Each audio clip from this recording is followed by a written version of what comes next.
Hello, I'm Master Sergeant Melissa Roland, and here's a look at what's inside this episode of Army Reserve Today. Real-life training. Army reservists link up with local law enforcement agencies to train at one of America's busiest ports. Mentorship. An Army Reserve drill sergeant takes his teaching and mentoring skills to football players and band members. A fighting chance. How one Army Reserve soldier uses her mental and physical toughness to achieve one goal after another.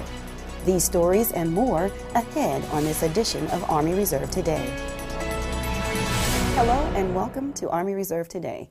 I'm Master Sergeant Melissa Roland. Thanks for joining us. We begin with our top story.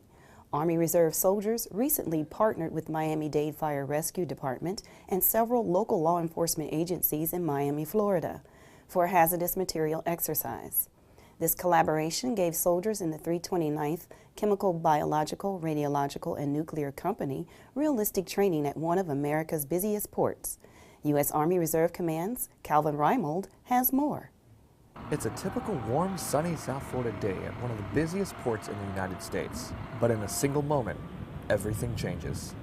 The Miami-Dade Fire Rescue Department receives a routine call to the Port of Miami.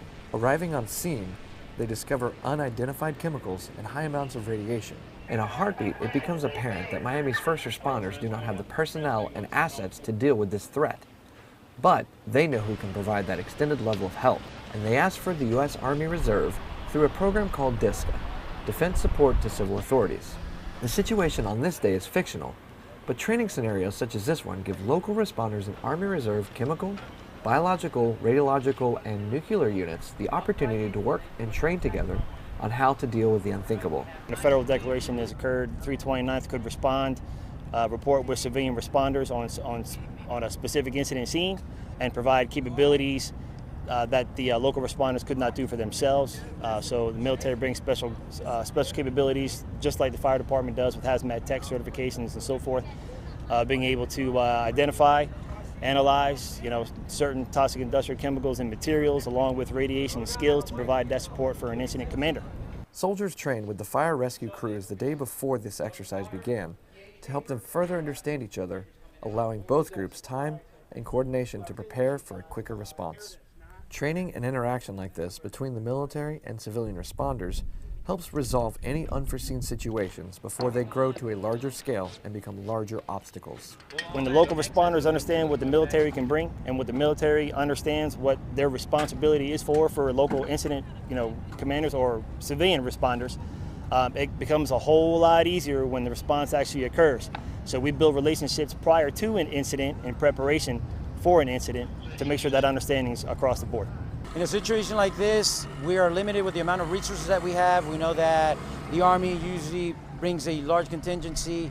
It's good for them to understand what we do when it comes to hazmat, when it comes to WMDs, understand what our procedures are, and at the same time we understand what they do to eventually, if we ever need be, come together and work together, understanding everybody's limitations and strengths. If you don't iron out the details right now, and you wait till later, things are going to take longer, the response times are going to be worse.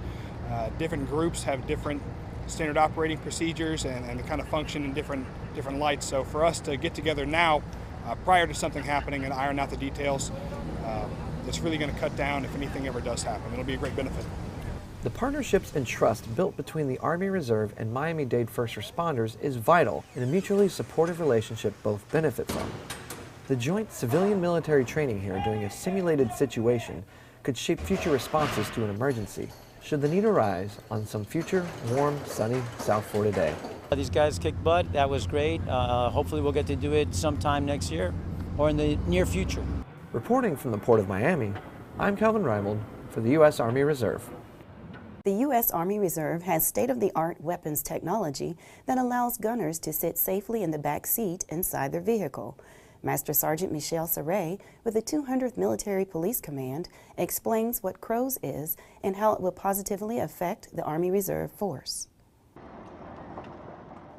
Riding shotgun is moving to the back seat in the U.S. Army Reserve, and soldiers are going to be better off because of it. The Army Reserve is in the fielding process of receiving a weapon technology known as the CROWS, allowing gunners to sit safely inside the vehicle. CROW stands for Common Remotely Operated Weapon Station. I love the fact that you have now removed one of our fellow soldiers out of harm's way. They're inside the protection of the vehicle. They can still get 360-degree view by traversing the turret left or right. So they're not up there in the turret with their head sticking up or their body sticking up, where the enemy snipers can engage them easier. Well, this is the new gunner seat for the CROW system. Used to be out the top there. They were all exposed to enemy gunfire, the weather and whatnot, and also rollovers. They usually end up killing or seriously injuring the gunner, but with this new system, it's a lot safer for situations like that. Far from being a new technology to the Army, the CROWS has been around in one form or another since 2001. This year, however, is the first time a major fielding program has focused specifically on the Army Reserve. In all, an estimated 27 companies will receive the CROWS, accounting for $39 million worth of equipment at $190,000 each. Even though it is expensive, it's keeping our #1 asset protected, which is our soldiers. It's bringing our brothers and sisters home at the end of their deployments. Before, when you're in the gunner's hatch, the truck's bouncing, you're all over the place. It was harder to maintain a good target. Now with the new CROW system, not only are you safe inside the vehicle, you have a steady weapon system that you're using to engage the enemy. Oh, it's awesome. It's very, very accurate. Every time you pull the trigger, it goes to the same place. And the stabilization and everything, you can shoot on the move, thermal imaging, see at night, different temperatures. You can easily pick out targets, tracking, leading, all that.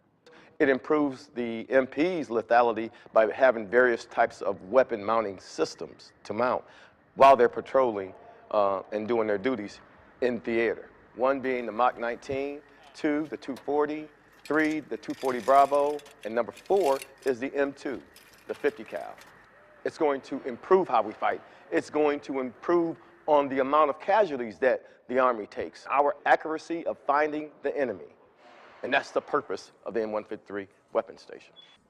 Reporting for the 200th Military Police Command, this is Master Sergeant Michel Serret. On January 20th, our nation welcomed the newest Commander-in-Chief, President Donald Trump. Soldiers from the Army Reserve Medical Command supported the inauguration ceremony by assembling elements for aid stations. Sergeant First Class Kenneth Scott with Army Reserve Medical Command gives us a behind-the-scenes look at how soldiers help prepare for a big day in our nation's history. January 20th, 2017 marked the peaceful transition of power as Donald Trump became the 45th President of the United States of America. But preparation for this significant event began long before Inauguration Day. First aid stations were located in secure areas near the White House and along the parade route in Washington, D.C. ahead of the day's events.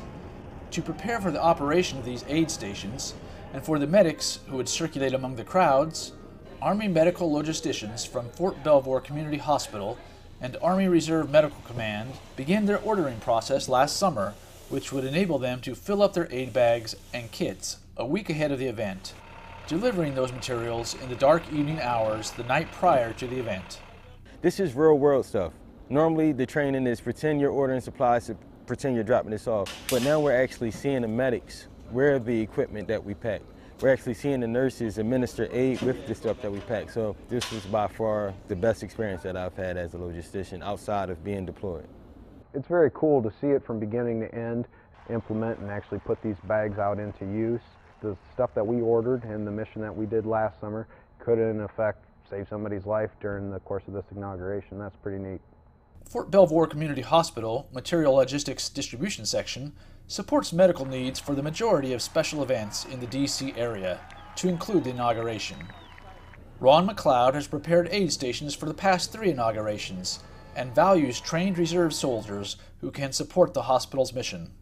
So they came with valuable knowledge. It helps us because you don't have to sit down and train these guys because they're already trained. So when they come in, we integrate them with the regular active duty soldiers, and it's seamless. So it's just a continuous movement, process, and execution. AR MedCom soldiers supported a similar mission in 2015 when Pope Francis visited D.C. and have begun planning to support missions like this in the future. Reporting for AR MedCom at Fort Belvoir, Virginia, I'm Sergeant First Class Kenny Scott. Don't go away. Army Reserve Today will be right back. If you store your guns properly, I'll feel safer when I'm playing outside. Safer when walking home. I won't have to tell so many family members. I'm sorry. I won't hear as many scary stories. And I won't have to tell my kids. This isn't a drill. Please. Please, Do it for us. Your family, friends, and neighbors are all counting on you. Never let your gun get into the wrong hands. Remember, always, lock it up. Visit ncpc.org. Hey, look, it's those guys. What's up? What's happening today? Let's do those pearly whites, man. Yeah. The boys, check it out.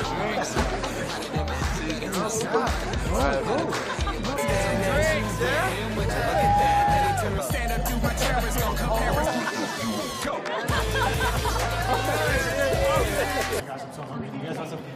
Ooh, cute. Are you good to drive? I'm fine. Hey girl, what's up? What's the name? What's good? What's up? How many did you have? I should be fine. You should be. Sir, go and step out of the vehicle for me. Yes, sir.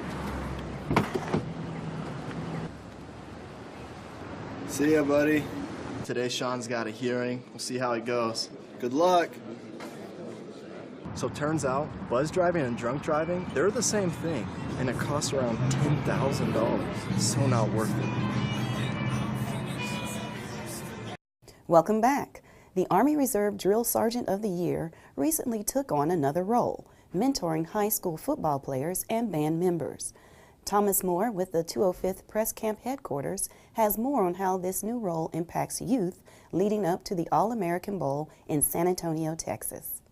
Only the finest high school football players and band members from all across the country were chosen to participate in the 2017 Army All-American Bowl in San Antonio.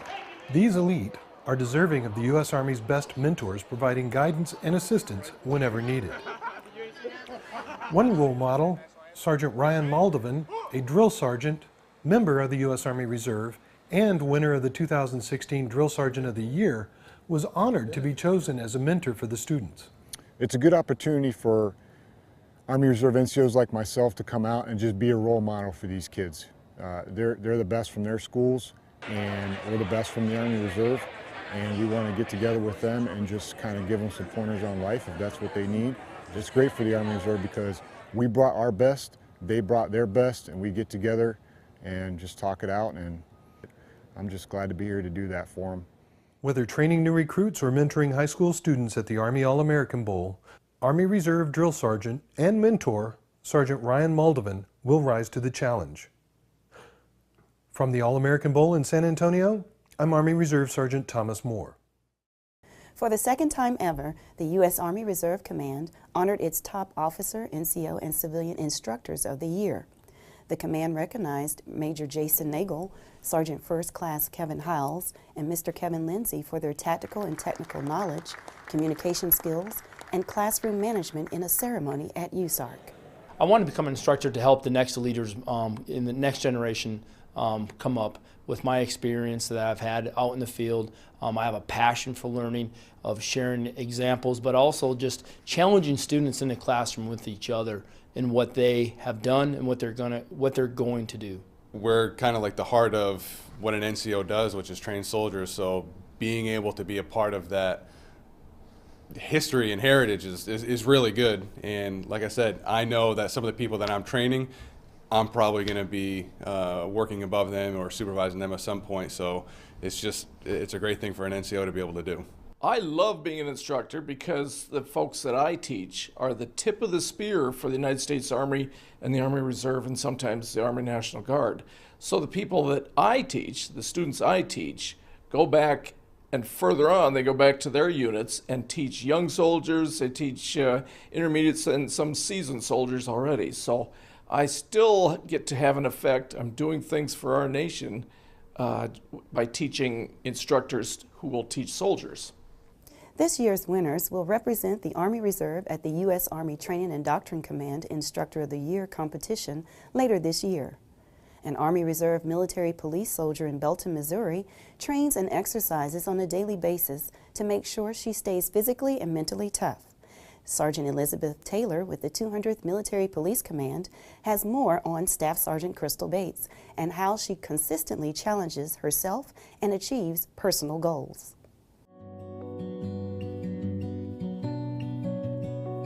I'm in the military. I am a Highland Park firefighter, first female firefighter, interior firefighter there. I am a mom, I am a wife. I have coached my daughter's soccer team. I do the MMA.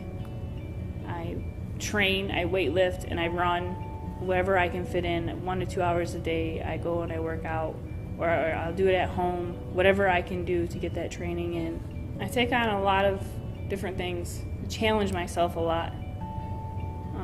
One for myself, like I said, you only have one life, and I don't want to regret anything.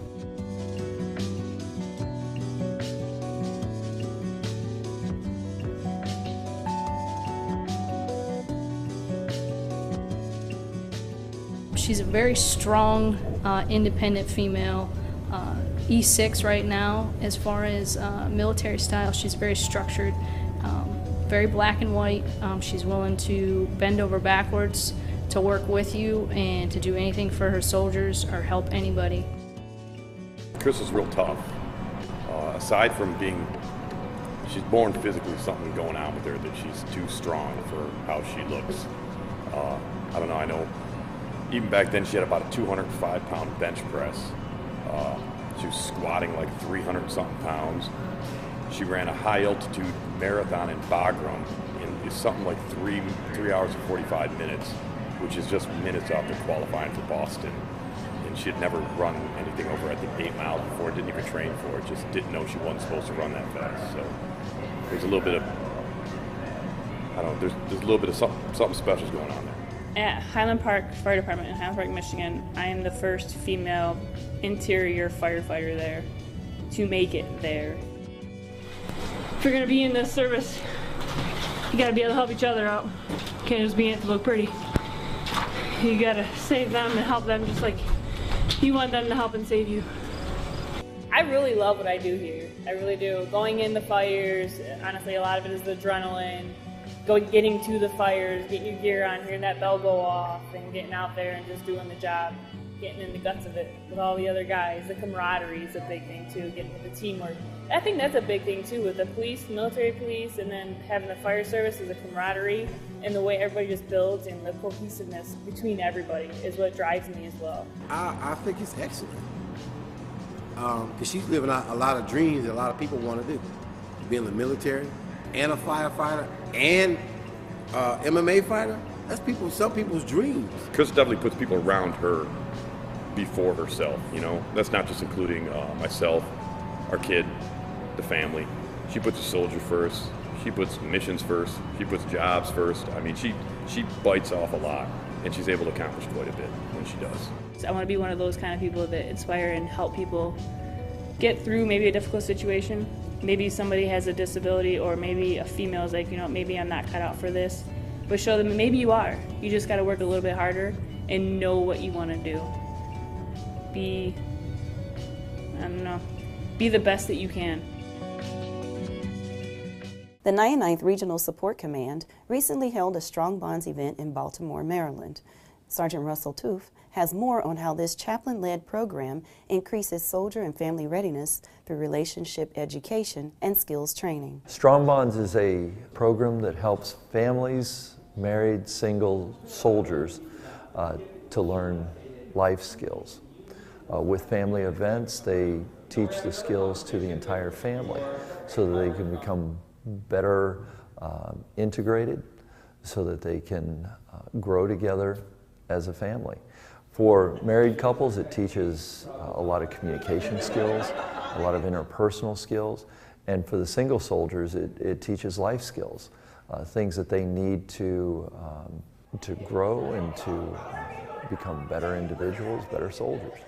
So for myself, it was because I actually had one previous marriage, obviously a failed one, and we never did anything like this, so I feel like this is going to make some type of a difference. So when I came here, I just envisioned learning keys to making it work pretty much. And I like the fact that it's not like boring and everything's not on the books. Like I'm not going to show you 50,000 slideshows and here's your class. He's like talking about his experience in marriage and talks about his wife a lot, and I really like that. Our Strong Bonds program exists to support the soldiers and their families. but that can only happen if soldiers come. The events are open to all soldiers, and if they have any questions, they can contact the Strong Bonds team at the 99th RSC. Don't go away. Army Reserve Today will be right back. It took me 2 years to save up for that bike. I can't even explain how happy it made me feel to finally get it. My buddies and I went to go grab a drink to celebrate. One drink led to 2, which went to 3. It's hard not to drive those bikes fast. After a few drinks, it's even harder not to get yourself killed.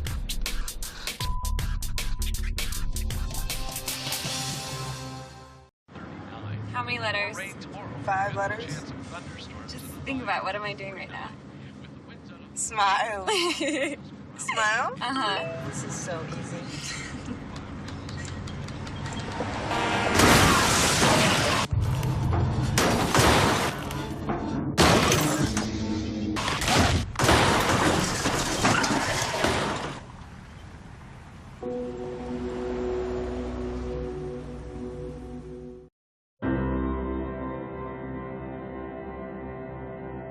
Look ahead, don't look back. Hold on to hope that leads you through the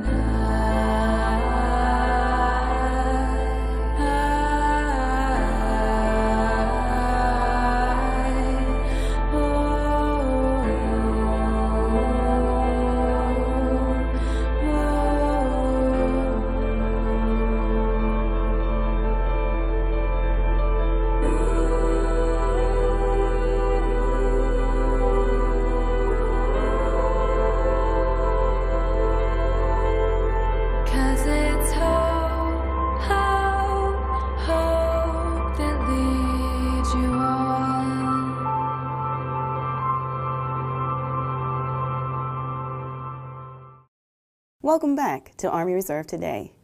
The 91st Training Division's Master Sergeant Valerie Rezzanetti takes us inside the life of Army Reserve Captain Deshauna Barber, why she chose to serve in the military, and how she became Miss USA 2016. I have met people from all over the world. We all may have different views on certain things, but at the end of the day, we're here to serve our country, and I think that having that relationship with another person and with all your soldiers is incredibly important.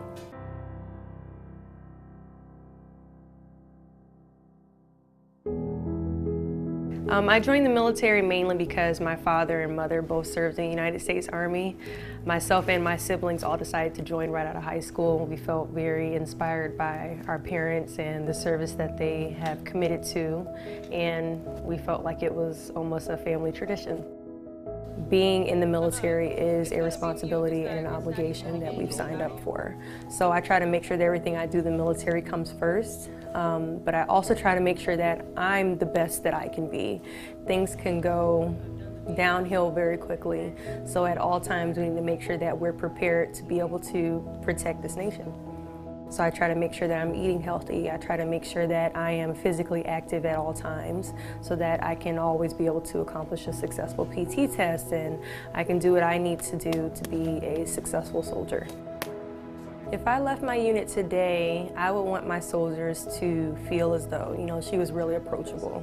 She was somebody that I could talk to. She was someone that I could relate to. I want them to look at me as their mentor. Look at me as someone that they can trust to lead them. Being in the Army Reserves is a position that can be difficult sometimes, but I think it is one of the greatest positions to be able to follow your dreams and serve this country at the same time.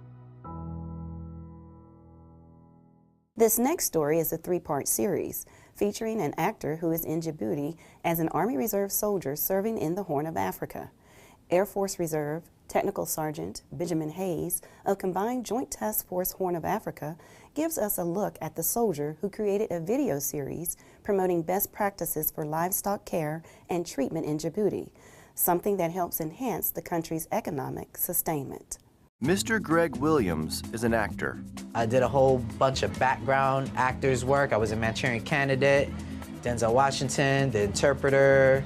I did White Collar, Law and Order. But Staff Sergeant Greg Williams is an Army soldier. I've been in the military since 2008. Kind of joined on a lunch break, you know.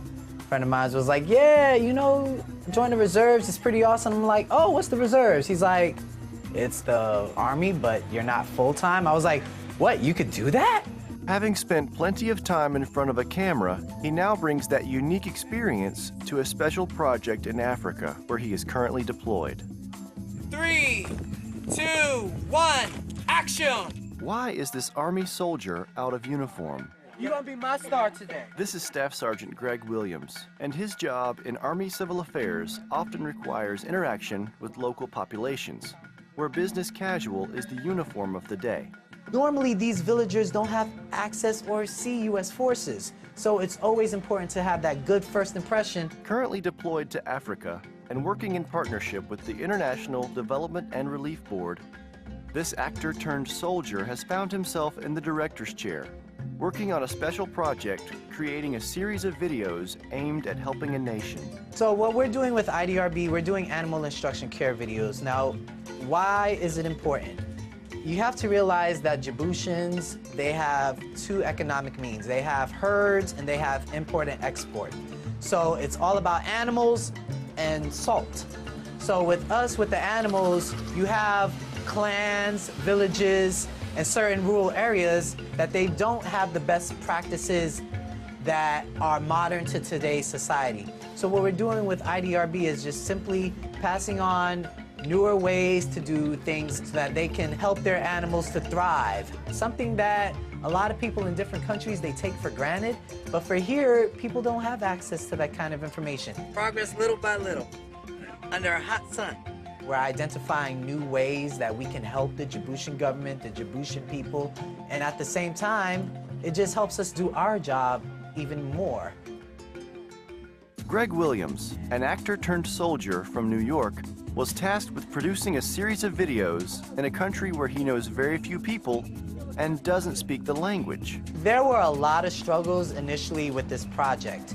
I mean, we have the equipment, we have the capabilities, you have IDRB who knows what they want, they know the content they want, and then, okay, well, how do we get the actors, okay? At the same time, I don't know afar. I know a little bit of far. I know Kumagamahai Yimiga Greki. What does that mean? That means, what is your name? And my name is Greg. Greg's saving grace were the students in his very own English language discussion group. And I say, hey, kids, who wants to be in a movie? Yeah, I'll do it. And I'm like, you know English and afar. This video series, scripted, shot, and edited by Greg himself, debuted in one of the many local villages where it was recorded. And it was accepted with great enthusiasm. You can potentially have the next Djiboutian Denzel Washington or Djiboutian Halle Berry, and they'll come over to the US and they'll say, hey, what inspired you? Some silly American named Greg shooting a video series in a mountain. Now I'm here, I got my Oscar. You know what I'll say? I want 10% of that.